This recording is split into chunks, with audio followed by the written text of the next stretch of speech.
Ladies and gentlemen, how are we all doing? In this video today, I'll be doing something which I've thought about doing for a while, and I feel like now that my Twitter has all of a sudden just blown up out of the blue, I thought this would be a good time to do it. So, I sent out the question here, as you can see, if you were in charge of WWE, what is the first thing you would do? This is for a video. So, I tweeted that out yesterday, and the reception was pretty damn good. So, here we are today, making the video, what if the Elitist's followers took over WWE? This one's going to be a bit of fun, just going to go through the responses of you guys to this tweet, discussing, whether I agree with the response, showcasing you guys. Essentially, it's giving you guys all your Twitter accounts like shout outs technically, but that's not really what this is meant to be. It's basically just gonna be a discussion about what you guys would do to save WWE and what would happen if you take over WWE. So without further ado, let's get into this. I'm gonna start from the top and just go down.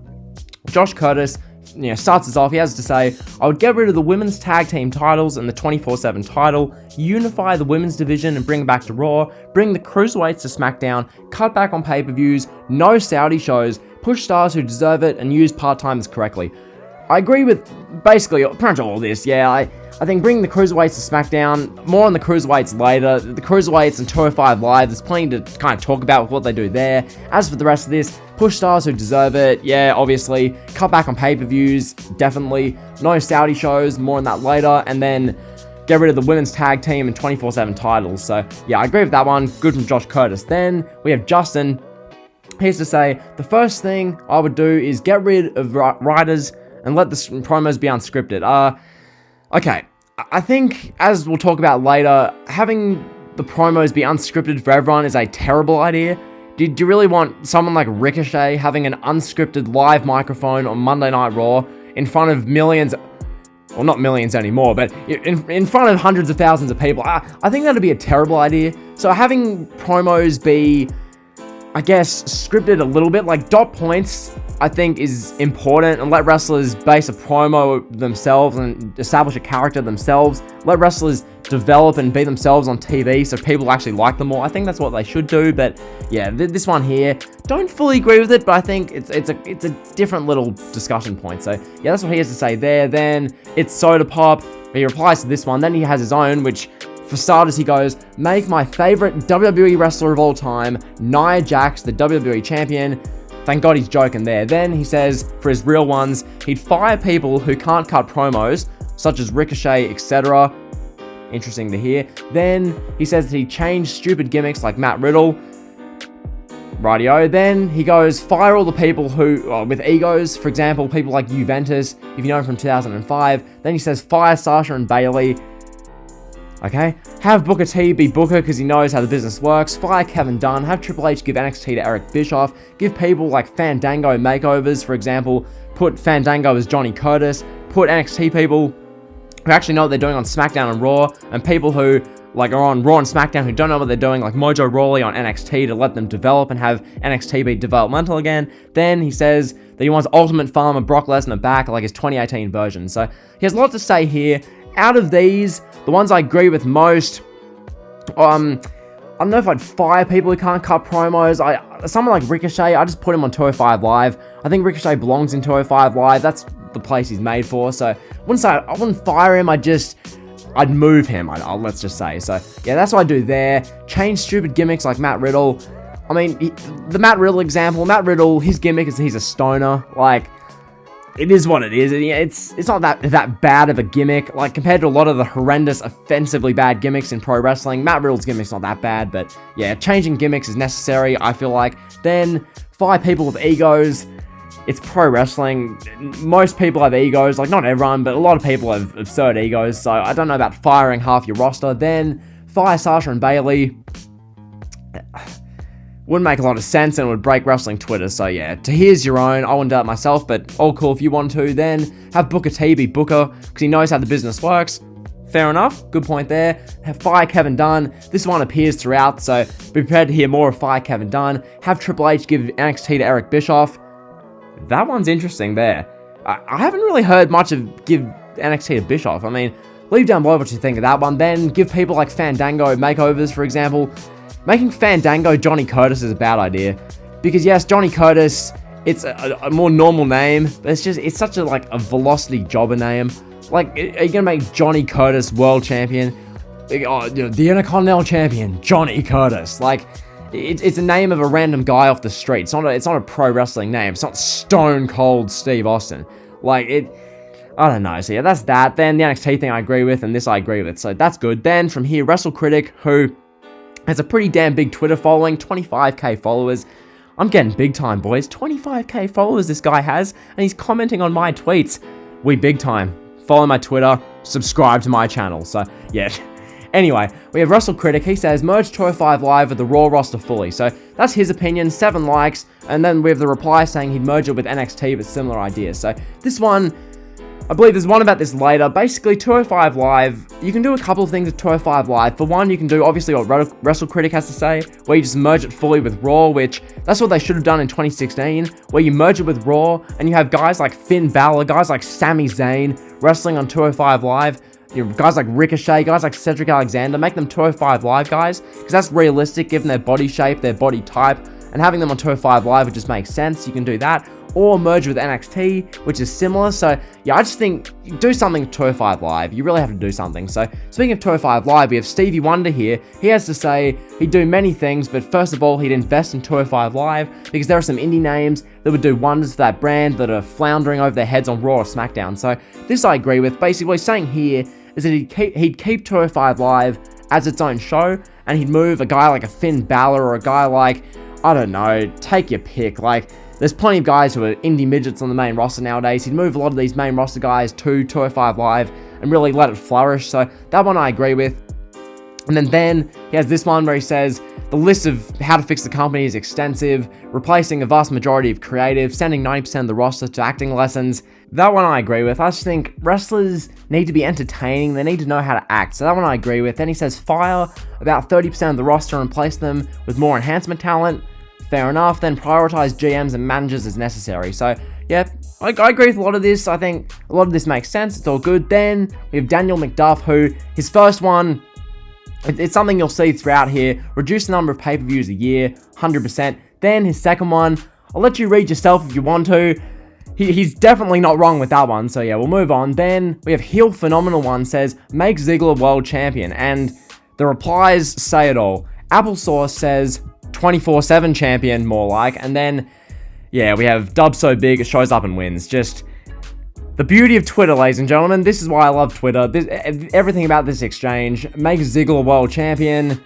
Just no. And then Applesauce with the brilliant reply, 24/7 champion. And then Dub So Big, it shows up and wins. So that's great stuff. Then we have Joe Harris saying, edge the PG era, bring back World Heavyweight Championship, bring back custom stages for pay-per-views, change some title designs, book bigger, no more jobbers. Anyone can win, anyone can lose. No one gets buried on TV, just take them off. So some good stuff there. Then we have a reply saying, make every stage different instead of the same stage every show.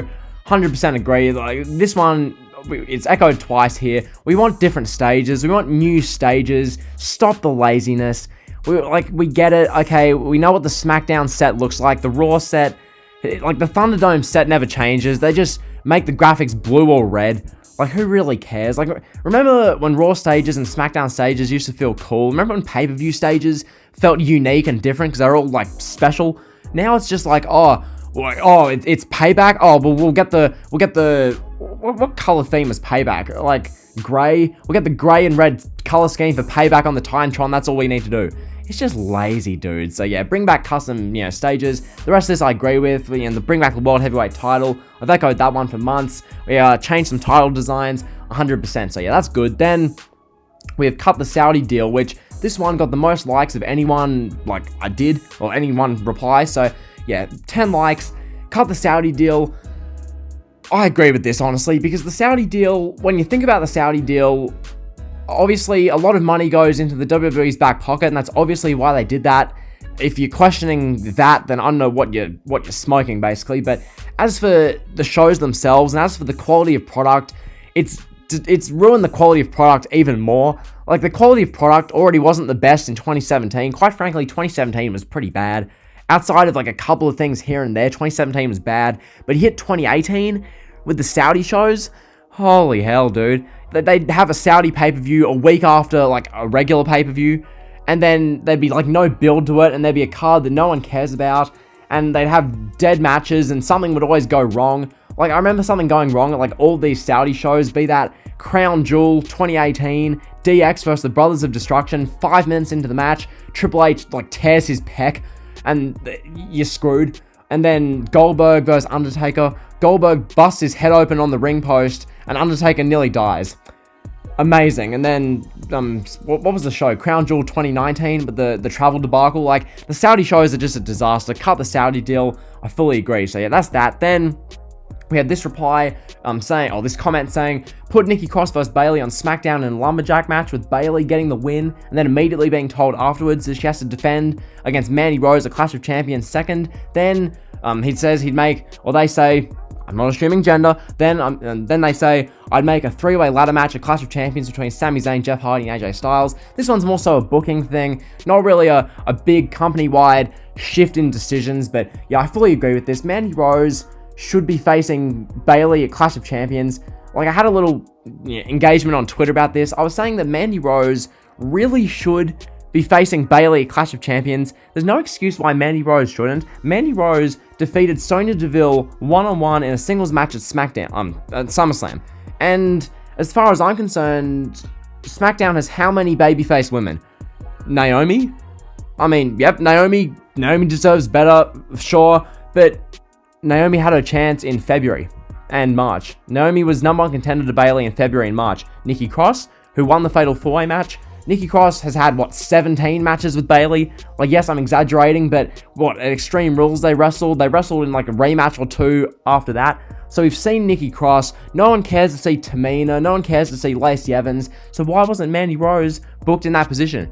Mandy Rose is coming off a big win at SummerSlam, one-on-one. She's a babyface. Bayley's a heel. They're both on SmackDown. I'm not saying Mandy Rose wins the title. Obviously not, but why do you not just book Mandy Rose versus Bayley? Boggles my mind, but yeah, anyway, that's a side tangent. Then we have Team Gryffindor says, assign representatives to each division. So Paul Heyman to the mid-card, Devon and Edge to tag team, Lita and Trish to women's division. That's one that's a pretty left field one. I haven't really heard of that before. Assigning representatives to each division. Leave down below what you think of that one. So yeah, that's an interesting one. Then honorable mentions, tag teams on SmackDown, women on Raw, Raw to 2 hours, 100% agree with that one, and then bring back the World Heavyweight title. So yeah, I agree with these ones fully. This one is up in the air. I don't know the logistics of this. It could be really good, but I don't know. So yeah, that's that. Then we have kelfactsgaming, who says, quit my job and give it to someone better because I don't have the creative or leadership skills to run such a giant global company like WWE. That's just great. Like, great reply here from Mr. Positivity. Just awesome interaction here. This is what Twitter's all about, folks. This is what Twitter's all about. So yeah, that's that. Then Nicholas says, if you can't work, you can't win. People like Carmella, Tamina, Mojo, Corbin will be jobbers for life. International talent, Latin and Asian, etc. will be pushed as hard as American talent. Language barriers are no excuse to draw money if you can't get the job done. If you can get the job done. This one, once again, this one comes down to the whole in-ring versus like holistic pro wrestling package. Because yes, as far as holistic pro wrestling package and drawing money, based off the in-ring wrestling package and all that kind of good stuff, having someone like Grand Metalik who fits this exact criteria, having someone like Grand Metalik and having them wrestle 20-minute matches, showing off their talent in the main event every week, that probably wouldn't do very well, because you need like a holistic pro wrestling package. Like, technical wrestling and the wrestling work rate side of it has its place, but we're talking pro wrestling here. The mainstream, a lot of people want stars. When there are big stars, superhero-like wrestlers, ratings go up. I get the language barrier thing, but it's just American pro wrestling is always going to kind of be that. So I don't know if you could take over, how that would be taken away. I don't know. It's a bit of a tricky one, but yeah, good tweet there. I agree to an extent. So yeah, that's that. Then we have Nahol says, hire Russo and Jim Cornette and make them work together as my main writers. That's great. I really hope they do that. Jim Cornette and Vince Russo writing Raw and SmackDown. Amazing. So yeah, that's that. Then Wrestling Fan says, I would get rid of people like Nia Jax and Kevin Dunn. Fair enough. I agree with Kevin Dunn. Nia Jax, yeah, I agree as well. Then they say, Get rid of women's tag titles and create a women's mid-card title. That's a decent little idea, I reckon. I think the women's mid-card title would be good if they merged all the women in WWE onto one brand, and then you could do a women's title in a mid-card and a main women's title. That's what I think you should do. Then he says, or they say, I don't assume gender, obviously, they say, call up the Undisputed Era and make them look really dominant. Don't know about that. Then, I'd have Big E and Keith Lee both win world titles at WrestleMania. That one would be pretty cool. Just depends whether Roman Reigns fights The Rock instead of Big E. So, yeah, that's that. Then we have this comment here. Bring this back, TV 14. 100% agree. Then we have this comment here. No more Saudi shows. Fully agree. Bring back TV 14. Yep. Push some young talents. Yes. Put Paul Heyman as head writer. Yes. Make the shows less scripted. Yep. No more scripted promos. That's just a follow-up to that one. Then give each title a different design. Fully agree. Custom stages for each pay-per-view. Yes. Maybe a return. That each brand has a pay-per-view each month. So, yeah, very good ones there. I fully agree. Then EKO goes, give wrestlers more freedom with their characters and have those who don't need much assistance with promos only use bullet points. Also allow wrestlers to be more themselves. Perfectly said. I could not have said this better myself. I fully agree. Like, EKO, I fully agree. So, that's a good one. Then, we have the Cold Bone Show saying, I would get rid of 205 Live, fire all the people that do. And you can read the rest if you want. I'm family friendly on the Elitist channel here. John, WWA. So, yeah, that's good. I agree with this. Get rid of 205 Live or just move Finn Balor and Sami Zayn to 205 Live and actually put some attention to that. So, yeah, that's that. Then we have Kill Switch saying, 1, scrap women's tag titles. 100% agree. Unify tag titles. Send more stars back down to NXT. I'm going to elaborate on this one. Having someone like Kevin Owens and maybe an AJ Styles back in NXT would be pretty cool. Then bring back the World Heavyweight title. Agree. No more scripted promos. Not no more, but really cut back on the scripting, I feel like. Then reduce pay-per-views like AEW does. I agree. And then he says ranking system. Don't agree with this. There shouldn't be a ranking system. I think that there should be more emphasis based upon if you win a match, you should actually be acknowledged of that, but I don't think through a ranking system. Ranking systems, it's kind of hard to have that ranking system where you want a legit sports-like feel with a ranking system, but at the same time, your show has R-Truth running around, jumping into birthday cakes to avoid Akira Tozawa and his ninjas, Having goofy crap like that mixed with a sports-like rating system, I don't think that works, but to here's your own, I think fair enough. So that's that. Then Magic, I don't know. I like pronouncing different names, I guess. I don't know. But anyway, he says, or they say, I don't assume gender. I'm very progressive. Not really. I don't bloody know. Then with this person, what am I doing? Anyway, they say ditch PG rating. Agree. And then they go through, cut Raw to 2 hours, fire Kevin Dunn, bring back Ruthless Aggression Era. That one's easier said than done. Better booking. Have Triple H the head creative for Raw and SmackDown. Interesting point there. And then get rid of the Universal title, bring back World Heavyweight title. So, yeah, I agree with all these, except bring back Ruthless Aggression Era is easier said than done. From here, we have Call It in the Ring says, stop scripting it so much. 100% agree. Go back to personalities, inspiring stories, not writers. Couldn't agree more. Then we have Robert saying, easy, I'd make it not PG. I'd bring back some aspects of the Attitude Era, or bring back aspects of it, but not a full Attitude Era. And I would bring back skillet music for pay-per-views. Definitely bring back skillet music. Bring back the Attitude Era. It's going to be tough considering how progressive society is. Society nowadays gets offended, like when they had the female dancers on Raw Underground, and we had a big outrage because these women who were doing something that I presume they love doing and getting paid for it, getting national television exposure on Monday Night Raw, doing that dancing. We had people, SJWs, progressives, shutting that down. These AEW fans primarily shutting that down, saying that them dancing is offensive and it's demeaning women, even though it's really not. These women are doing what they want to do. It's a profession that I assume they'd enjoy it. That whole thing's just a bit off the rocker. But anyway, that's just a quick side tangent. Then Doug says sign with AEW. So Doug's telling us here that if he was the head of WWE, he would sign with AEW. Right. From here, Applesauce says, merge tag team and women's divisions. I think we can agree with this. I'm not going to keep reading this out just to remove the repetitiveness of this video, but yeah. Merge the tag team and women's divisions and bring back the World Heavyweight Championship instead of the Universal title. I think we can all agree on that now, so I'm going to stop reading out those ones. From here, he said, Eric says, assign top guys their own writers to work with them. Fully agree. We have Mario saying, remove monthly pay-per-views, narrow it down to 5, pretty much reshape the pay-per-view model. Fully agree. Barrett Tribe says, remove scripted promos, go back to bullet points, and see who sinks or swims. Fully agree. Role model Gamers Goon, who, go check him out. He's at 160 subs now. Get him to 200, can we? Can we help him out? So, yeah, Gamers Goon, he says, too many things to say in one tweet. Probably the main thing would be to establish who I want as a developmental guy and who I want to build my brand around. There we go. Bit of a tongue twister there. So, yeah, fully agree. Then we have Drink Horse and Water says, piss off my fan base. I assume that says, yeah, piss off my fan base and rehire Leo Rush. That's jokes. Then we have Kieran, I botched that. I'm sorry, I botched that. They say, put Cornette in charge of Raw and Russo in charge of SmackDown and just sit back and watch. That sounds phenomenal. I'm down for that. Then Jack says, merge the tag team and women's divisions, get rid of the Universal title. Yep, agree. Scrap the Universal title, have Reigns unveil the World Heavyweight Championship. Yep, I've said this numerous times. Fully agree. Replace Kevin Dunn. Yep. Aleister Black for the world title. Yes. Cut back Raw to 2 hours and sign James Storm to reunite Beer Money. The Beer Money thing sounds kind of cool. WWE needs tag teams. They're splitting up literally everyone at the moment, so Beer Money would be cool. Raw back to 2 hours is just necessary. Then put it up for sale.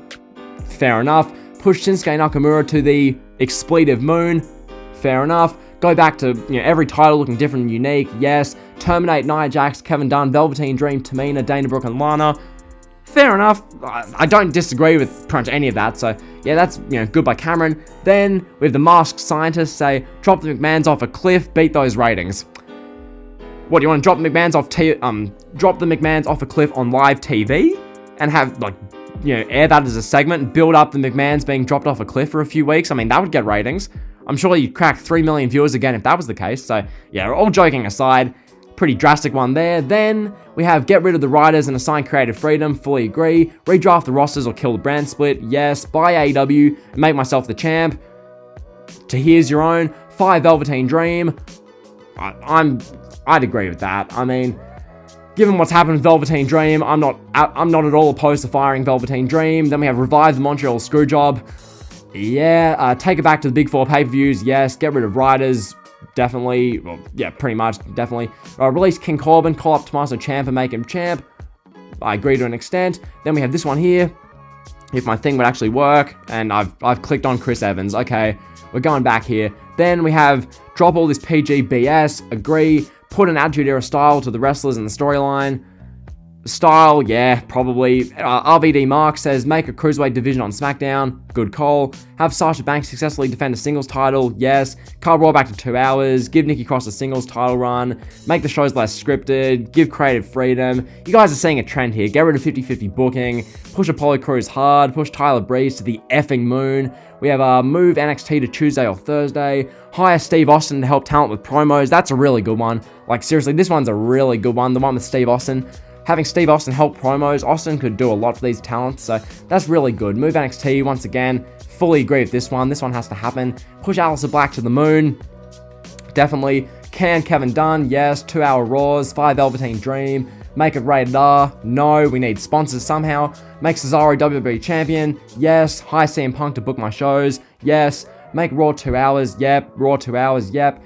Let talent do excursions, sure. Fire Nia Jax, sure. Push Ricochet, as a cruiserweight champion, yes. As anything else, no. Step down, fair enough. Fire the entire damn creative team, fair enough. We have Keith Lee's #1 fan here, with basically restating what we've already said. Some good suggestions there. Vince Russo, yes, Vince Russo. And then Attitude Era back, I agree with that. And then we've got some other ones here which aren't safe for YouTube. So that has been what if you guys, the Elitists followers, took over WWE. Hopefully you enjoyed the video. If you did, be sure to like, comment, sub. Road to 1K subs. Hope you guys enjoyed the video. See ya.